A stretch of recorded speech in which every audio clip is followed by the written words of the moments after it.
नमस्कार दोस्तों। Welcome back to my channel only GK. दोस्तों, आज की शिक्षा मनोविज्ञान की चैप्टर वाइज अगली वीडियो, जो आज का टॉपिक है वो है शिक्षण विधियां। इसमें हम 41 वेरी इंपॉर्टेंट क्वेश्चंस करेंगे, जो आने वाले एस्टेट सीटेट और बाकी टीचिंग एग्जाम्स के लिए काफ़ी इंपॉर्टेंट रहने वाले। तो चलिए वीडियो को शुरू करते हैं।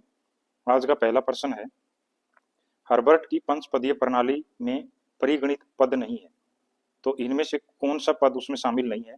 इसमें हमारा जो राइट ऑप्शन होगा वो ऑप्शन डी, मूल्यांकन इसमें नहीं है, प्रस्तावना, प्रस्तुतिकरण और उद्देश्य, ये तीनों शामिल है। प्रश्न नंबर 2 है, सहचार्य विधि का आविष्कार किया, तो जो सहचार्य विधि है इसका आविष्कार किसके द्वारा किया गया? इसमें हमारा राइट ऑप्शन सी होगा, मोंटेसरी ने जो है इसका आविष्कार किया था। प्रश्न नंबर 3 है, शिक्षा की किंडरगार्टन पद्धति का प्रतिपादन किया, तो किंडरगार्टन प्रणाली का प्रतिपादन किसके द्वारा किया गया? तो इसमें हमारा जो राइट ऑप्शन होगा वो ऑप्शन बी है, फ्राबेल के द्वारा इसका प्रतिपादन किया गया।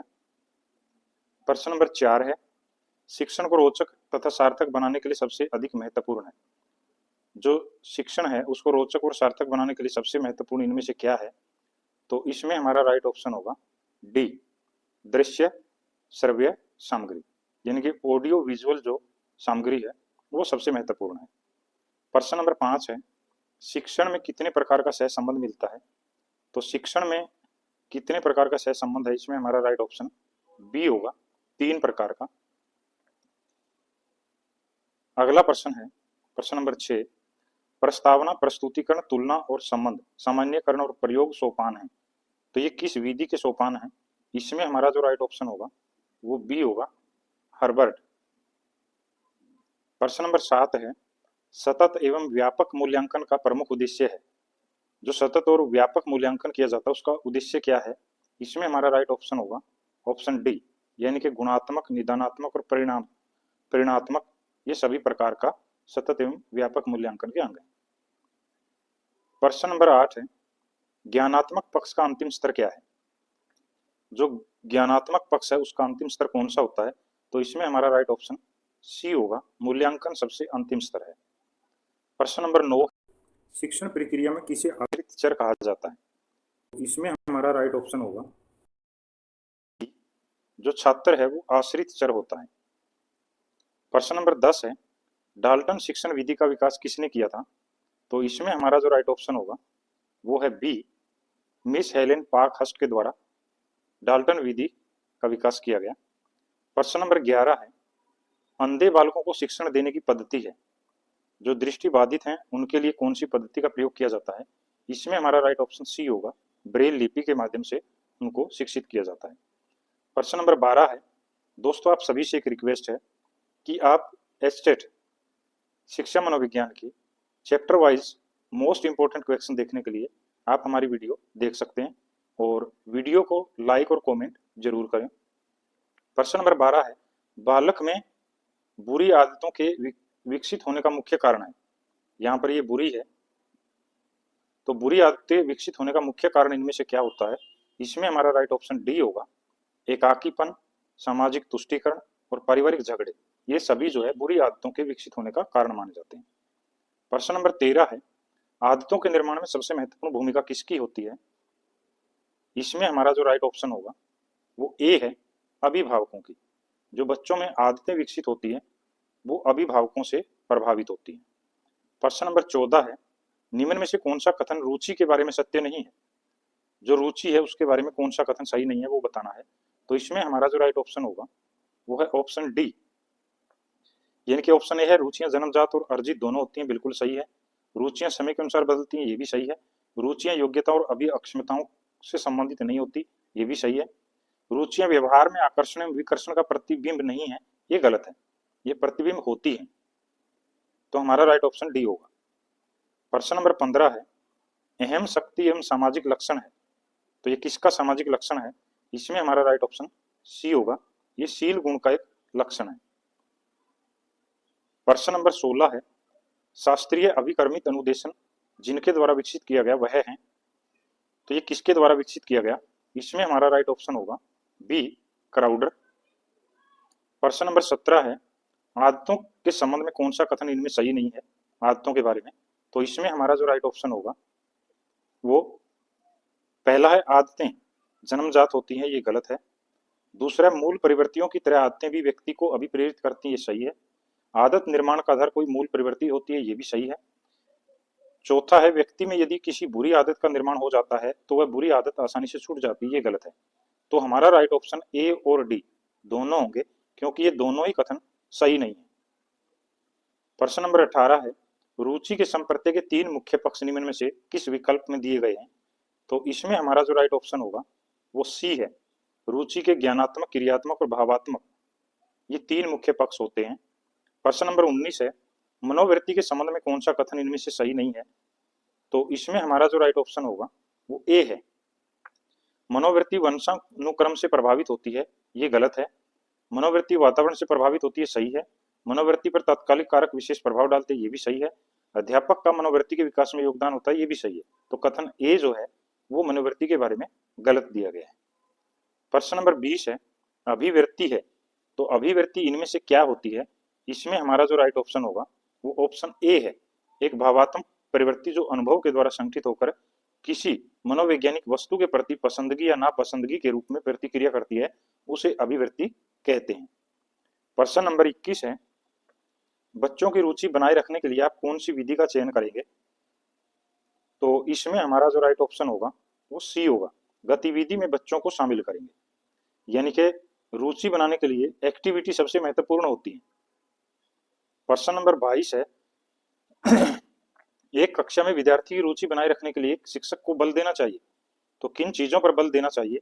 इसमें हमारा राइट ऑप्शन सी होगा, प्रकरण संबंधी रोचक जानकारी देना। इसके माध्यम से हम कक्षा में रुचि पैदा कर सकते हैं। प्रश्न नंबर 23 है, रुचि को अभिव्यक्त, प्रव्यक्त एवं मापित श्रेणी में वर्गीकृत किया है, तो ये किसके द्वारा वर्गीकृत किया गया है? इसमें हमारा राइट ऑप्शन ए होगा, सुपर के द्वारा। प्रश्न नंबर 24 है, रुचि तालिका बनाने का सर्वप्रथम प्रयास किसके द्वारा किया गया था? तो इसमें हमारा जो राइट ऑप्शन होगा वो सी है, कॉनरेज इंस्टीट्यूट ऑफ टेक्नोलॉजी के द्वारा पहली बार इसका प्रयास किया गया। प्रश्न नंबर 25 है, आत्म प्रत्यय से तात्पर्य व्यक्ति के व्यवहार, योग्यताओं एवं विशेषताओं का मूल्यांकन एवं अभिव्यक्तियों की समग्रता से है। आम प्रत्यय की परिभाषा देने वाले कौन है? तो ये परिभाषा जो है किसके द्वारा दी गई है आम प्रत्यय की? इसमें हमारा राइट ऑप्शन सी होगा, एनसाइक्लोपीडिया ऑफ साइकोलॉजी के द्वारा इसको परिभाषित किया गया है। प्रश्न नंबर 26 है, स्व प्रत्यय निर्माण में सहायक है, तो इनमें से कौन सा स्व प्रत्यय निर्माण में सहायक होता है? इसमें हमारा राइट ऑप्शन डी होगा, अभिअक्षमता। प्रश्न नंबर 27 है, अभिरुचि का अर्थ होता है, तो अभिरुचि का अर्थ इनमें से क्या है? इसमें हमारा राइट ऑप्शन ए होगा, व्यक्तिगत योग्यताओं एवं विशेषताओं का जो योग है उसे अभिरुचि कहते हैं। प्रश्न नंबर 28 है, विद्यार्थियों की अभिवृत्तियों में परिवर्तन के लिए निम्न में से किस विधि का प्रयोग अध्यापक को नहीं करना चाहिए? तो कौन सी विधि का प्रयोग नहीं करना चाहिए अभिवृत्तियों के परिवर्तन के लिए? तो इसमें हमारा राइट ऑप्शन ए होगा, दबाव से किसी बात या विचार के लिए राजी करना, यानी कि प्रेशर डालना जो है ये नहीं करना चाहिए। प्रश्न नंबर 29 है, अवधान और अभिरुचि एक ही वस्तु को देखने के दो भिन्न तरीके हैं, जैसे एक सिक्के के दो पहलू, तो ये कथन किसका है अभिरुचि के बारे में?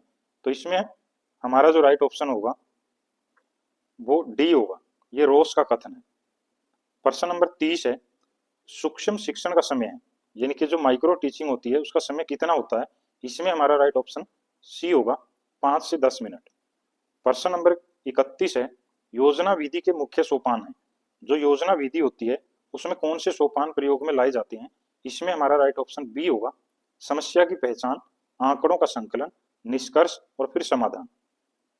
प्रश्न नंबर 32 है, प्रोजेक्ट विधि का प्रयोग सबसे पहले सामाजिक विज्ञान में किसने किया? तो प्रोजेक्ट विधि का प्रथम प्रयोग किसने किया था? इसमें हमारा राइट ऑप्शन ए होगा, किलपैट्रिक के द्वारा प्रयोग किया गया। प्रश्न नंबर 33 है, मानसिक विप्लव करने के लिए आप क्या करेंगे? तो इसमें हमारा जो राइट ऑप्शन होगा वो सी होगा, मानसिक उद्वेलन के द्वारा मानसिक विप्लव किया जा सकता है। प्रश्न नंबर 34 है, जॉन डीवी द्वारा समर्थित लैब विद्यालय के उदाहरण हैं, तो ये कौन से विद्यालय के उदाहरण हैं? इसमें हमारा राइट ऑप्शन डी होगा, ये प्रगतिशील विद्यालय है। प्रश्न नंबर 35 है, शिक्षण प्रक्रिया में विद्यार्थी है, तो जो शिक्षण प्रक्रिया उसमें विद्यार्थी को क्या माना जाता है? इसमें हमारा राइट ऑप्शन ए होगा, आश्रित चर उसको कहा जाता है। प्रश्न नंबर 36 है, एनसीएफ 2005 बल देता है? इसमें हमारा राइट ऑप्शन होगा ए, करके सीखने पर जो है एनसीएफ, जो राष्ट्रीय पाठ्यक्रम 2005 है, वो करके सीखने पर ज्यादा बल देता है। प्रश्न नंबर 37 है। दोस्तों आपसे फिर से एक रिक्वेस्ट है कि आप वीडियो को कम से कम लाइक करें और इसी तरह के शानदार इंपॉर्टेंट क्वेश्चंस के लिए टॉपिक वाइज वीडियो जरूर देखें। प्रश्न नंबर 37, कार्य सूचक क्रिया परिभाषित करना किस उद्देश्य से संबंधित है? तो इसमें हमारा जो राइट ऑप्शन होगा वो ए है, ये ज्ञान से संबंधित है। प्रश्न नंबर 38 है। विज्ञान शिक्षण की वह विधि जिसमें विद्यार्थी को एक खोजी के रूप में कार्य करने का अवसर दिया जाता है, तो वो क्या कहलाती है? इसमें हमारा राइट ऑप्शन सी होगा, इसको ह्यूरिस्टिक विधि कहा जाता है। प्रश्न नंबर 39 है। आगमन विधि में छात्र अग्रसर होता है, तो जो आगमन विधि है उसमें किसकी ओर अग्रसर होता है? इसमें हमारा राइट ऑप्शन ए होगा, विशिष्ट से सामान्य की ओर। निगमन जो विधि होती है उसमें सामान्य से विशिष्ट की ओर और आगमन में विशिष्ट से सामान्य की ओर। प्रश्न नंबर 40 है। दलीय शिक्षण पद्धति का प्रारंभ हुआ, यानी कि जो ग्रुप लर्निंग होती है जिसमें समूह शिक्षण होता है, वो कहां पर शुरुआत इसकी की गई? इसमें हमारा जो राइट ऑप्शन होगा वो बी होगा, अमेरिका से इसका प्रारंभ हुआ। प्रश्न नंबर 41 है और आज का अंतिम प्रश्न। दोस्तों आपसे फिर से एक रिक्वेस्ट है कि कम से कम वीडियो को लाइक जरूर करें। प्रश्न नंबर 41 है। किंडरगार्टन विधि के बहुत से गुण हैं, परंतु इस विधि में मुख्य रूप से महत्वपूर्ण है, तो इसमें क्या सबसे महत्वपूर्ण होता है? इसमें हमारा जो राइट ऑप्शन होगा वो है खेल एवं करके सीखना।